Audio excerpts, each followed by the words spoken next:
In the most recent developer stream on January 10th, showing off Pantheon, Rise of the Fallen, the upcoming MMORPG by Visionary Realms, we were treated to an all-new introductory story, designed to demonstrate Pantheon's major features in a fully playable experience. And in true Visionary Realms character, they underpromised and overdelivered. What they deemed an introductory story turned out to be an intricate, detailed, and lengthy tale of a fortress at the edge of the world, a proud order of soldiers in disarray, and a count beguiled by a haunting presence.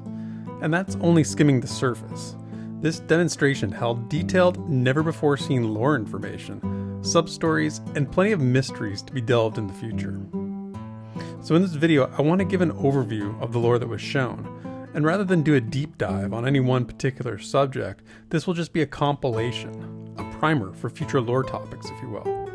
It's been quite the undertaking rewatching the stream and transcribing every note, text, and conversation, but having now done that, let's take a look at the lore.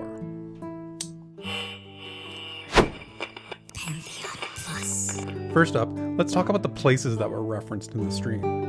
Fort Devire is the setting for the stream, and it's a new area that's never been mentioned in the lore to date.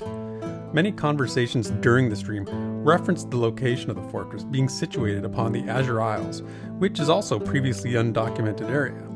So where is this on the map of Terminus, and where are the Azure Isles? There are definitely some clues hidden throughout the stream, such as being one of the most distant outposts of the Thronefast Empire, and that Frosia Nocta lies to the north, and Kingsreach to the south. So looking at the known map of Terminus, we can see it likely lies somewhere in this region. The prominence of Frosia Nocta throughout the stream is also noteworthy. There's talk of Count Gallian Devire staging hunts there, Diograssius, the historian of the Azure Isles, conducting research there, and even reference to an enclave known as the Arcane Cordon that may make their home on the continent. What we know about Frosia Nocta from the lore to date is minimal, other than it's a continent at the northern pole of Terminus and a land of shimmering glaciers and icy winds. We've been told none of Pantheon's races start there, yet it's not uninhabited. It's definitely intriguing that a continent not known to be planned for launch got such a spotlight during the stream. In the realm of Celestials, we got a ton of new information about the human pantheon of deities. Prior to this, the lore spoke primarily of Osari and Osirico, with detailed depictions in both past streams and texts. We know of Viscera and Coursera, but pretty much in name only, as their stories had yet to be fleshed out. The stream gave us the Book of Avaloth, a detailed account of the entire pantheon of human gods. In the stream, we learned for the first time that there are 9 human deities in total, not including Nador, an overseer deity of sorts. Unfortunately, we didn't get to see the text pertaining to the last 2 deities, Altheros and Biri, as Cohh finished reading before clicking on those sections. Hopefully this gets revealed independently in the near future, as our picture is nearly complete. Back in the mortal realm, we learned of several groups and organizations. A letter from Sirah Ray to Tulis Ray, both members of what is called the Arcane Cordon, was shown. This enclave apparently supplies Fortress Devire with recruits, whom Tulis Ray is tasked with utilizing. What tasks do the recruits perform, and what are the aims of the Arcane Cordon? Another mystery. We also learned of the Elect. This is a unit of soldiers sworn to protect the noble Devire family. We met members of the Elect throughout the stream, including Sidara Kitts, Adela Windlane, and we are told about its captain, Fendril Swordhaven. All subscribe to the pledge of the Elect, which we also learned. The unit's apparently taken many forms over the centuries, sometimes used in conquest, other times used in flight, but always in service of the Devire family. Some individuals took center stage during the stream, but none more so than Diograssius, historian of the Azure Isles.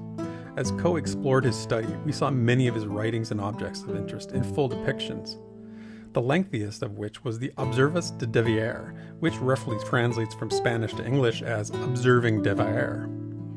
In the journal, Diograssius wrote about the Dreamer's Well, a pit within the fortress in which he had been exploring. His studies of the Azure Orchids is extensively documented, and of which we saw several, and suggests that there were more to these crystalline entities than first suspected. In fact, there's even a reference to another, yet unnamed pit within the keep, but maybe we'll see that one next time. Diograssius also took notes on the cavern arachnids that inhabit the well, known as Celis creepers.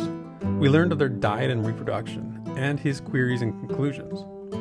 One such conclusion is that the azure orchids may be connected to each other and share some sort of symbiosis with the Celis creepers. Unfortunately, again we missed out on the topic of the spider's pyrophobia disposition, as Co did not click on that part of the journal. We did see their pyrophobic behavior though, so that will have to suffice for now. But at the heart of the stream was the story of Count Gallian Devire. The troubling observations of the Count's behavior are revealed by both Diograssius and Viscount Dario Telring.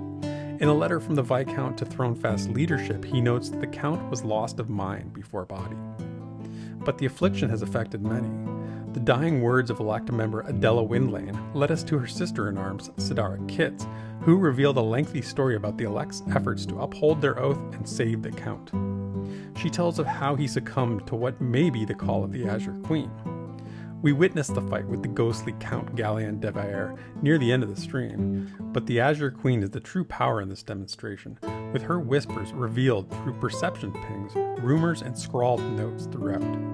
We learn her name is Hyoket, and with the assistance of an artifact named Hyoket's Eye, we watch Co and his party defeat her in battle. Many questions linger about the Azure Queen. Notably, a book found earlier in the stream called The Two Queens of the Azure Throne, which piques one's interest. This has been just a brief summary of the tale revealed in the stream, and there's much more to explore here. As noted earlier, in a 2-hour stream, an epic story was conveyed. As I've said before, Pantheon's lead writer, Jan Gerhardt, continues to outdo himself in creating depth, character, and texture in his work. Stay tuned for more deep dives into some of the areas mentioned here, and you can read the revealed portions of the Book of Aveloth over on Pantheon.plus if you're interested. And I'll also read parts of the lore in a segment on our weekly podcast, The Rewind. And lastly, if you enjoyed the stream as I did, be sure to support the game's development by pledging over at PantheonMMO.com. So, until next time, cheers, and thanks for watching.